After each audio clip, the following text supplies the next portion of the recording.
baby laughing until it walks, or as it learns to walk, as it takes a step, embracing each step of your evolution, knowing that it's going to come, the memory is there.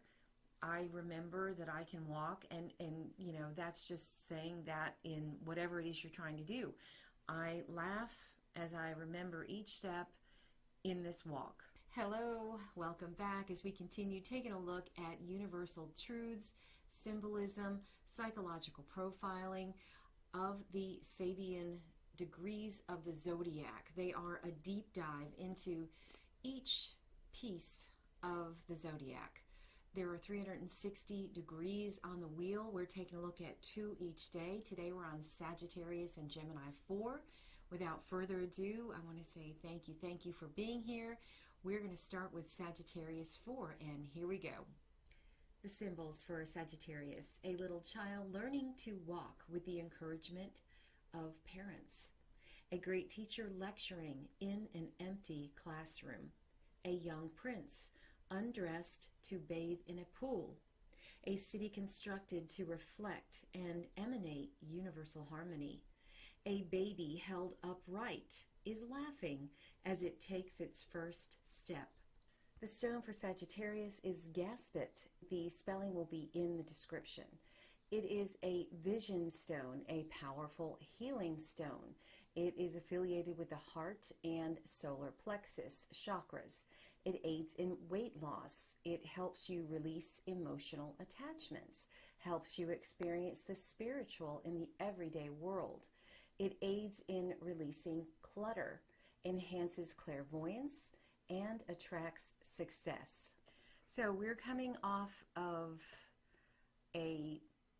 basically a standoff yesterday, where a reaction to seeing so much of the subconscious out in the everyday creates a harsh reaction into wanting to put things in a neat little box that really can't be done.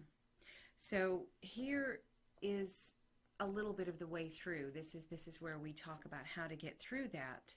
So if you would like to know more of what I'm talking about, take a look at Sagittarius 3. Each of these degrees comes in little 5-step blocks. So the 4th step talks about technique.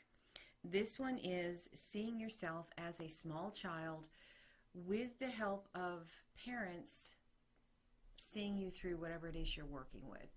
Now, this can be literal, where there are people in the world that hold your hand as you are trying to do what you're trying to do. So if you want to learn to sew a dress, then you go to an experienced dressmaker who is also a teacher, and they hold your hand as you make your way through building your first dress. Another way to look at this is by seeing yourself as the child, and you have spiritual parents. You have a spiritual mother and a spiritual father, and they hold your hand as you walk through whatever it is you're walking through. Another thing that can be going on is where you feel like you have so much you want to say, and people are not really hearing you, or you feel like people are not really hearing you, and they may not, because if you're on such a profound level where the everyday is generally at a superficial level, most people may not be able to understand you. One of the ways through this is to just keep doing it. A teacher in an empty classroom lecturing on and on. Eventually somebody will hear them. There'll be a book that he's written, and you know, generations down, someone picks it up and they realize, oh, look, it's right here in a book. Or they'll watch a video and they'll see it. So we're encouraged to just keep doing what you're doing.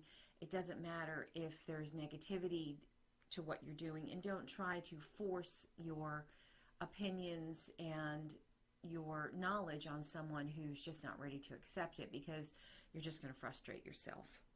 Emanating harmony into everything that we do. If we know that we're constructing something that is built to last a very long time, again, we are shooting our ideas and our thoughts into the future. So even though the present may be dark, or you're dealing with some kind of a blockage or a conflict, could be a conflict, you do everything in your power to keep shooting an arrow into the future of joy, of peace, of harmony. You focus harmony. You remember, teach your body to remember harmony, that there is always peace, that we're the ones that control that, not the outside world. This is an intense stretch. There's still a lot of heat. Just to get an idea on this degree is you are seeing someone who wants to walk but hasn't walked. They see everybody else doing it. Why can't I do it? So the fact that they see other people doing it, they want to walk. And also the encouragement of someone who loves them or who's been there before and can say, you can do this, and keep watching me and keep coming my way until you walk to me. So this could be someone who is a physical therapist. It is embracing a nurturing quality, whether you're the one on the receiving end or the giving end. Laughing, the baby laughing until it walks, or as it learns to walk, as it takes a step, embracing each step of your evolution, knowing that it's going to come, the memory is there. I remember that I can walk, and you know, that's just saying that in whatever it is you're trying to do. I laugh as I remember each step in this walk. This is somebody who fully embraces nurturing at a very feminine level. So, you know, if it's the idea of a man's man who is so calm and collected because he embraces both his masculine and his feminine to the point where he's at home with women, he's at home with men. Like men look to him because he's a great leader and can teach them to be calm no matter what. And women are at ease with him because he appreciates them. And he's the fox in the hen house who doesn't want to hurt the hens because he gets them and he enjoys being around them. Leave a comment. Immersing yourself into the sacredness of the mothering womb to fully understand something, no matter what it is you're doing. So if you're wanting to learn how to make a knife, or you're learning to shoot a bow and arrow, you completely immerse yourself in it, knowing that other people have done it and you're going to do it, and you're going to do it better than everybody else, but it just may take you some time, and you're going to stay at it until you get it. And intrepidness. Here we're looking for a resolution of conflict, but we're doing it with innocence. We're doing it by embracing both our masculine and our feminine self, so that we come at any issue that we're dealing with, whether it be spiritual or it be an actual conflict, we are whole. We come at something whole. We remember with our whole body, with our emotional body, with our physical body, with our mind and our heart and our spirit. Let's take a look at Gemini. Holly and mistletoe reawaken old memories of Christmas, an island just visible off the coast. From a mountain, people watch a tsunami. A magician searching for rare herbs. A man who can see through the eyes of a high-flying bird. The stone for Gemini is watermelon tourmaline, and this will be in the description if you want to check it out. It urges us to listen to our heart. It gives off peaceful energy, promotes blissful state of being, giving inner joy, love, and compassion, gratitude for life. It calms the lively minds of Geminis. It gives you a balancing of the male and female energies. It attracts love. We're being asked to embrace the idea of archetypes. It kind of started yesterday with trying to name things that almost couldn't be named. Here, it is brought into play even more so. So if you want to know what I'm talking about, check out Sagittarius Gemini 3 from yesterday's video. So an archetype is like the major arcana in the tarot. The idea, the lover, the devil, the Hierophant. It's the epitome of an idea. So the lovers are the male and female, they come together, so there's a physical aspect, there's a spiritual aspect, but here it's boiled down to an archetype, and it's potent, it is very strong energy, it's rigidity in the rules and the idea of something, whatever it is. Holly and mistletoe is a symbol that is used during the holidays every year. We just do it because it's tradition, but it's tradition for a reason.